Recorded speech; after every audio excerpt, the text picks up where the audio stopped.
काली नजर। माँ, माँ। अरे क्या माँ माँ कर रहा है? बकरी का बच्चा है क्या? अरे माँ, मजाक छोड़ो। मुझे फाइनली वो मेन चौराहे वाली दुकान मिल गई है।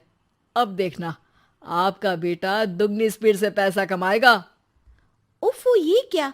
मेरी ऑनलाइन मेकअप क्लास चल रही है। इतनी जोर से क्यों बोल रहे हो आप दोनों? अरे मेरी धर्म पत्नी जी, मेकअप क्लास बाद में करना।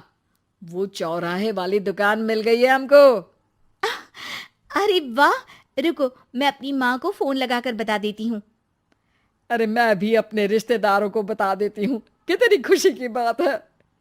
हाँ हाँ, मैं भी अपने दोस्तों को बता देता हूँ। 1 हफ्ते बाद रजिस्ट्री है। बस, घर में खुशी का मौका था। उन तीनों ने अपने अपने फोन उठाए और लोगों में बात फैलाना शुरू कर दिया। और रही सही कसर श्वेता बहू ने अपने पड़ोस में सबको बताकर कर दी। अरे वर्मा आंटी, अब हम भी जल्दी कार ले लेंगे। घर का रेनोवेशन होगा और ठाट से रहेंगे हम भी। अरे, ऐसा क्या हुआ? लॉटरी बाटरी लग गई है क्या? अरे, इस बार चौराहे वाली मॉल में हमको भी दुकान मिल गई है। दुकान नंबर 21, जो एकदम चौराहे पर है। अब ग्राहक बढ़ेंगे तो आमदनी भी बढ़ेगी ही ना। अरे वाह, कितनी खुशी की बात है। मैं बहुत खुश हूँ तुम्हें इतना खुश देख के। बाकी एक बात कहूँ, सबको मत बताते फिरना। किसी की नजर लग जाएगी तो खुशी की खबर वापस लौट जाएगी। हैं? ऐसे थोड़ी ना होता है। अब डरा रही हो। अरे सही कह रही हूँ। काली नजर कहते हैं इस चीज को, जब आप किसी को कुछ बताओ और वो काम बिगड़ जाए। अरे लेकिन मैं तो। तुमने सबको बता दिया ना? हाँ, फोन लगा लगा के। अब बच के रहना। काली नजर बड़ी खतरनाक होती है। श्वेता इतनी खुश रहती है कि वो वर्मा आंटी की बात पर ध्यान ही नहीं देती, जबकि पड़ोस में और भी लोगों से खुशी की खबर शेयर करती रहती है। अगले दिन राजेश बहुत दुखी होकर घर आता है। अरे बेटा, क्या हुआ? मुंह क्यों सूजा हुआ है? मधुमक्खी ने काट लिया क्या? माँ, वो दुकान किसी और के पास चली गई। किसी ने ज्यादा भाव लगा दिया। अरे पर बात तो आपसे हुई थी ना उस दुकान वाले की। हाँ, आज मैं टोकन अमाउंट देने गया था, तब मुझे पता चला। कोई आकर सुबह मुझसे पहले ही ज्यादा अमाउंट दे गया। हम्म, काली नजर। क्या? क्या कहा? वर्मा आंटी ने समझाया था कि किसी को बताना मत, वरना काली नजर लग जाएगी। अच्छा, तुम्हें उनकी बात मान लेनी चाहिए थी। उनकी बात मान लेती, लेकिन उसके पहले ही सबको बता चुके थे ना हम तीनों। अरे अगली बार से ध्यान रखेंगे। कोई भी नई चीज होगी तो किसी को नहीं बताएंगे।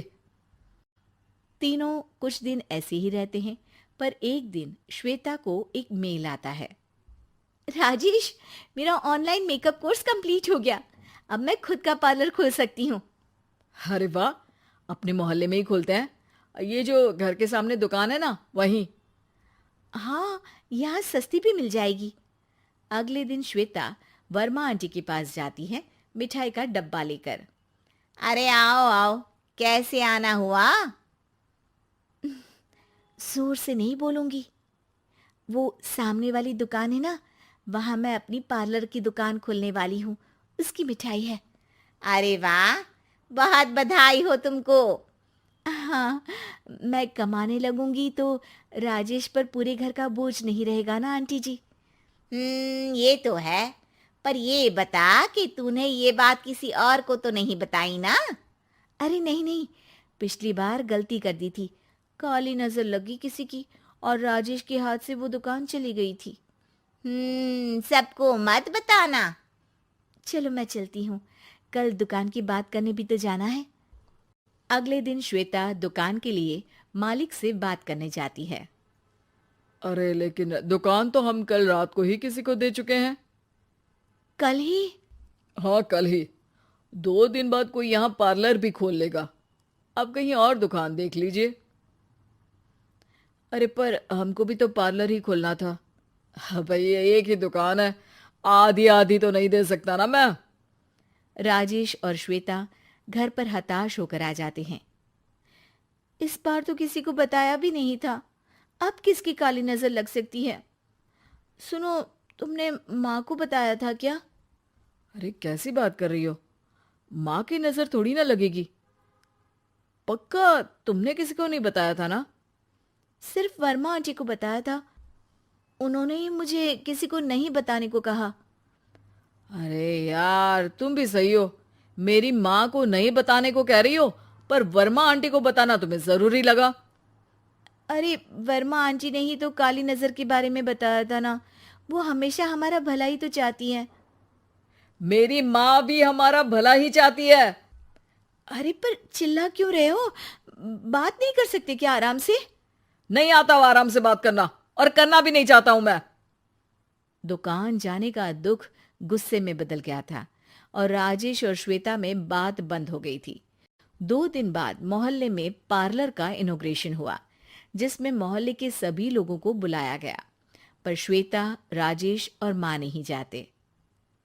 माँ अंदर आ जाओ, क्या देख रही हो? अरे नया पार्लर देख रही हूं अपने आंगन से। देखो, माँ को दूसरे का सुख देखने में कितना मजा आ रहा है, मेरा दुख नहीं दिख रहा इन्हें। यह मेरा पार्लर भी तो हो सकता था। अरे चुप रहो यार, हर बात में लड़ाई क्यों ढूंढ रही हो? राजेश और श्वेता फिर बहस करने लगते थे। तभी माँ ने दोनों को बाहर बुलाया। अरे जरा देखो तो दुकान चलाने वाले का बोर्ड पर नाम क्या लिखा है? श्रुति वर्मा। गाड़ी निकाल बेटा, हमें कहीं जाना है। काली नजर का इलाज कराने? राजेश अपनी बाइक निकालता है। तीनों ट्रिपलिंग कर रहे हैं। माँ राजेश को उस मॉल वाली दुकान पर लेकर जाती है जहां राजेश अपनी दुकान खोलने वाला था। यही दुकान लेना चाहता था ना तू? हाँ, पर इनको भी दुखी करने लेकर आई हो क्या यहाँ पर दुकान दिखाकर? वहां काफी नहीं था? अरे श्वेता थोड़ा सब्र रख, अभी पता चलेगा कि हम यहाँ क्यों आए हैं। बता, इस दुकान चलाने वाले का नाम क्या है? अनुपम वर्मा। कुछ समझ में आया? वो दुकान वाली श्रुति वर्मा, ये दुकान वाला अनुपम वर्मा, और हमारे पड़ोस में हमने उस दुकानों के बारे में बताया किसको था? अब वर्मा आंटी को। मतलब वर्मा आंटी ही हमारा काम बिगाड़ रही है? नहीं नहीं, ऐसा नहीं हो सकता, ये बस इत्तेफाक है। राजेश अपना फोन निकालता है और श्रुति वर्मा और अनुपम वर्मा के नाम फेसबुक पर सर्च करता है, जहां ये दोनों ही वर्मा आंटी के रिश्तेदार होते हैं। श्वेता को समझ में आ जाता है कि वर्मा आंटी की ही नजर खाली नजर है। अब क्या करना है? कोई भी खुशी की खबर हो तो काली नजर से बचना है, यानी वर्मा आंटी से बचना है। अरे पर मुझे ये समझ में नहीं आया कि वो हमारे साथ ऐसा क्यों करेंगी। अरे बेटा, एक सीख है, दूर के आदमी को आपकी तरक्की से कम परेशानी होगी, पड़ोसी को ज्यादा। दोनों माँ की बात में हामी भरते हैं और अगला काम चुपचाप करने की कसम खाते हैं, ताकि आगे से वर्मा आंटी कोई काम ना बिगाड़ सके।